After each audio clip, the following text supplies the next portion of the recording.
మన ప్రెసిడెంట్ పవన్ కళ్యాణ్ గారికి ఆయన గురించి చెప్పడానికి ఒక ఇంపార్టెంట్ విషయం చెప్పాలి.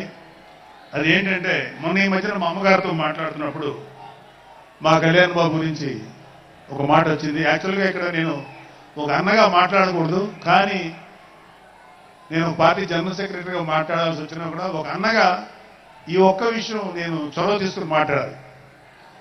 సో మా అమ్మని అడిగాను, అంటే ఆవిడ నాతో చాలా ఫ్రెండ్లీగా ఉంటుంది. ఆవిడ అడిగా, ఏదో మాటల్లో వచ్చింది, అమ్మ మమ్మల్ని అంటే ఏ తల్లి అయినా ఒక ఆడతల్లి ఒక స్త్రీమూర్తి బిడ్డను కనేటప్పుడు చాలా నొప్పులు పడుతుంది, అది ఒక పునర్జన్మ అంటారు. అలాంటిది నేను మా అమ్మని అడిగా, నేను పుట్టినప్పుడు ఏమన్నా పెయిన్స్ అనుభవించావమ్మా అని. మా అమ్మది, నువ్వు పుట్టినప్పుడు నేను అనుభవించిన పెయిన్స్ భూమి మీద ఆడది అనుభవించలేదు, అంత కష్టం పెట్టేవాళ్ళు.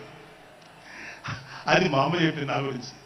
సరే కళ్యాణ్ బాబు ఎలాగా, గొప్ప విషయం అంటే నేను షాక్ అయ్యా. వాడు పుట్టినప్పుడు నాకు పెయిన్ అనేది కొంచెం కూడా తెలియదురా, అలాగా నాకు పెయిన్ లేకుండా పెయిన్ ఇవ్వకుండా పుట్టాడు. ఈ విషయం నేను కొంచెం షాక్ అయ్యా. అదేంటమ్మా కనీసం పెయిన్స్ ఉంటాయి, ఏమోరా నాకు ఏ మాత్రం పెయిన్ తెలియకుండా పుట్టాడని. సో నేనేమంటానంటే, పుట్టేటప్పుడు కన్న తల్లికి కూడా ఏమాత్రం నొప్పి బాధ ఇవ్వకుండా పుట్టిన పవన్ కళ్యాణ్ లాంటి అలాంటి నాయకుడు ఈ కూటమి భాగస్వామ్యంలో ఉప ముఖ్యమంత్రిగా ఉన్న నాయకుడు ప్రజలకి ఎందుకు బాధలు రాణిస్తాడు?